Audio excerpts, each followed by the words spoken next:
atterri en catastrophe en plein milieu d'un désert de sable et son matériel de mécanisation est endommagé. Votre mission est d'aider les passagers à survivre quelques jours dans cet environnement hostile, les temps que les secours arrivent. Il va falloir leur proposer un protocole, une solution, quelque chose pour qu'ils puissent survivre ces quelques jours dans le désert, en attendant les secours. Et il y aura 5 étapes pour arriver au bout. On va disposer, au début du jeu, 5 jetons temps sur la colonne du temps. À chaque fin d'étape, vous lèverez la main, vous me direz, voilà, on a terminé, on vous propose telle réponse. Je validerai. Sur chaque étape, on vous dira, enlevez un jeton temps, enlevez 2 jetons temps. C'est marqué sur les cartes de mission.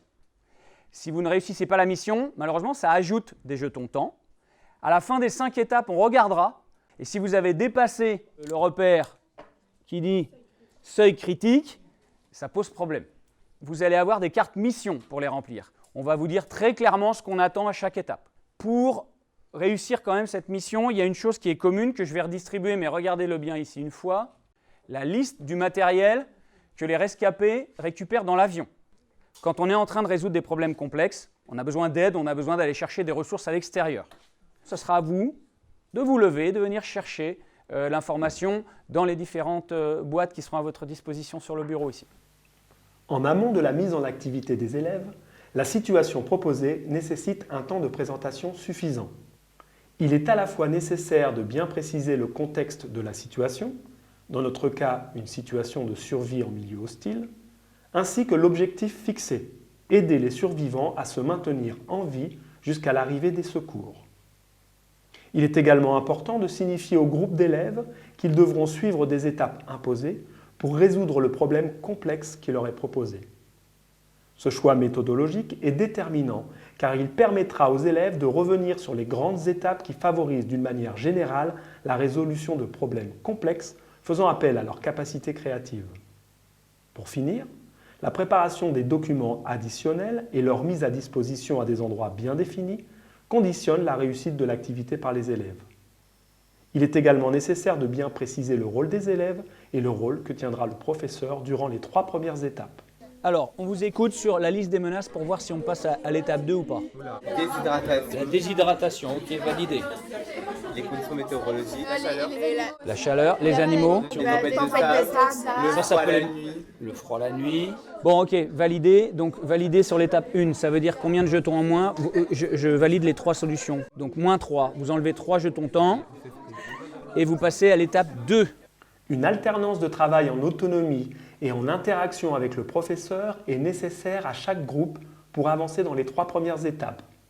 Dans l'extrait, nous assistons à la validation de l'étape 1 qui consistait à bien définir le problème en explicitant les menaces qui pèsent sur les rescapés. Est-ce que vous pouvez me redire ce qu'il fallait faire pour l'étape numéro 2? Il fallait hiérarchiser. Il fallait hiérarchiser. On a mis la déshydratation en premier parce que dans l'interview du médecin, ils nous disent que 3 jours sans eau peuvent entraîner la mort. Il y a d'autres informations. Qu'est-ce que tu as fait? Tu as été chercher dans l'interview du médecin des réponses. Par exemple, sans nourriture, on peut tenir au moins 1 mois. D'accord. Ensuite, On a mis les animaux. donc en dernier, les animaux hostiles? D'accord. Donc je vous valide votre étape numéro 2. Donc étape numéro 2, on vous disait combien de jetons en moins? 1 jeton en moins. Très bien. Étape 3, c'est parti. Il y aura dans la boîte là-bas les aides pour l'étape 3. Il y aura encore des interviews. Lors de cette interaction, les élèves prennent conscience de l'importance des informations fournies comme aide pour hiérarchiser les menaces qui pèsent sur les rescapés. Étape numéro 3. On vous demandait de reformuler les choses et de dire quel était l'objectif prioritaire à donner aux rescapés. Trouver de l'eau potable, c'est l'objectif numéro 1. En quantité suffisante. Peut-être derrière, on va trouver des solutions. C'est ce qu'on va faire aux étapes 4 et 5. Là. Pour l'étape 3, l'enseignant décide d'organiser une mise en commun afin de faire le point sur l'objectif prioritaire que se sont fixés les différents groupes d'élèves. Trouver de l'eau potable en quantité suffisante. Il annonce également l'objectif des 2 prochaines étapes, 4 et 5, qui porteront sur la recherche de solutions. Pour ces solutions, il y a des contraintes à respecter. Les contraintes qui sont données par le technicien dans l'étape 3. Est-ce qu'il y a des contraintes qui sont très importantes et des contraintes qui ne sont pas du tout importantes? Comme contraintes qui ne sont pas importantes, il y a l'esthétique. Contraintes pas importantes du tout. L'esthétique n'a absolument aucune importance là dans la solution que vous allez trouver. Autre chose à dire sur les contraintes? Le développement durable. Pourquoi c'est peu important là? Qu'est-ce qu'on joue? Une vie. Notre vie. D'autres contraintes? Si c'est pas trop dangereux, c'est pas très grave, mais il faut quand même rester en vie. L'idée, c'est de rester en vie, donc si c'est un petit peu dangereux, c'est pas très grave. Le professeur attire l'attention des élèves sur la prise en compte des contraintes et leur priorisation dans la recherche d'une solution la plus adaptée à la situation de survie. Ce qu'on est en train de faire là, c'est de résoudre un problème complexe. Et pour résoudre un problème complexe, il va falloir éviter quoi? Paniquer, stresser, s'énerver et foncer dans une mauvaise direction. Dans les petites cartes là, que je vous ai données, là, colonne de gauche, vous avez des choses qui sont données d'une manière générale pour résoudre un problème. Qu'est-ce qu'il faudra faire en premier? Bien comprendre le problème. Ok. Ensuite, qu'est-ce qu'il faut faire? Trouver ce qui doit être traité en priorité. Trouver ce qui doit être traité en priorité. L'enseignant propose aux élèves de revenir sur la méthodologie employée pour atteindre les objectifs des 3 premières étapes de la situation de survie. Le retour aux 2 types de cartes qui caractérisent ces étapes permet de généraliser la méthodologie à la résolution de tout type de problème complexe. Bien cerner le problème, trouver ce qui doit être traité en priorité. L'idée en classe, mais pas que en classe, ça va être de travailler à plusieurs sur un problème complexe. On sera plus performant et on va trouver des idées qu'on n'aurait pas forcément trouvées tout seul. Tu as une question à dire? Partager ses idées, écouter les autres. Mais monsieur, par exemple, si on est à plusieurs, si on est vraiment beaucoup, peut-être qu'on ne sera pas tous d'accord sur l'ordre de priorité des choses. Alors, comment on va faire? On argumente.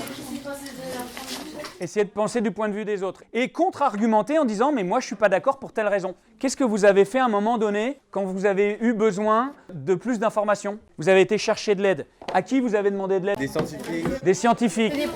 Des professionnels. Biologistes, médecins, techniciens, et il y en aura d'autres. Hein. Dans cet extrait, l'enseignant insiste sur la démarche de travail collectif qui augmente la créativité et rend le groupe plus performant dans la résolution de problèmes. Les attitudes qui favorisent ce type de travail sont identifiées par les élèves. Partager ses idées, être à l'écoute du point de vue des autres, argumenter, contre-argumenter, faire confiance à des experts. Je vais vous montrer un extrait qui dure 1 minute 10. La fusée a un gros défaut, ils ne peuvent plus aller sur la Lune. Ils vont rentrer sur Terre avec le module avec lequel ils devaient se poser sur la Lune.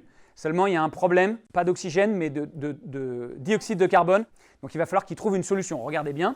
L'acquisition de compétences nouvelles nécessite leur mise en œuvre dans des contextes variés. Pour cela, l'enseignant propose à ses élèves une situation de réinvestissement dans un contexte scientifique nouveau, tiré d'un fait historique, mais proche de la situation de survie dans le désert. Priorité numéro 1. Filtrer le gaz carbonique. Le dioxyde de carbone. Ils disent gaz carbonique, c'est filtrer le dioxyde de carbone. Quelles sont les contraintes là? Une pointe carrée à faire rentrer dans un trou. Ils ont un filtre carré à faire rentrer à l'endroit où ça devrait être le filtre cylindrique. Ok. Une deuxième contrainte. Le temps. Et qu'est-ce qu'ils ont d'autre comme contrainte? Le matériel à disposition dans la fusée et dans le module. Quels seraient les pièges à éviter? Paniquer. Paniquer et donc faire quoi? Foncer et se lancer en fait dans une résolution de problème complètement inefficace et qui ne répondrait pas du tout aux objectifs fixés. L'analyse de la méthodologie employée pour résoudre cette nouvelle situation permet aux élèves de généraliser les compétences et les attitudes à développer, quel que soit le problème complexe rencontré. Elle renforce les premières conclusions faites précédemment. Dans l'extrait tiré du film Apollo 13, on voit également des adultes en situation de brainstorming pour trouver des solutions quant aux problèmes rencontrés dans l'espace. Ce moment de la séquence prépare donc également les étapes 4 et 5 que les élèves auront à prendre en charge ultérieurement pour mener à bien leur mission d'aide à la survie des rescapés dans le désert. À savoir, brainstormer et en fonction de l'environnement, le désert, et du matériel disponible, trouver une ou des solutions pour que les rescapés s'approvisionnent en eau potable. Dans la vie de tous les jours d'élèves, ça vous arrive d'être confronté à ce genre de situation? Moi je dirais que oui, oui. Pendant un gros devoir où vous avez une tâche complexe à résoudre. Pour développer l'esprit scientifique des élèves, il est indispensable de trouver des exemples de leur vie quotidienne où les mêmes compétences peuvent être utilisées. L'enseignant aide ici les élèves à constater que les compétences et la méthodologie mises en évidence pour résoudre un problème scientifique peuvent être mises au service de situations qu'ils connaissent, par exemple lors de contrôles dans différentes disciplines, faisant appel à la résolution de situations complexes.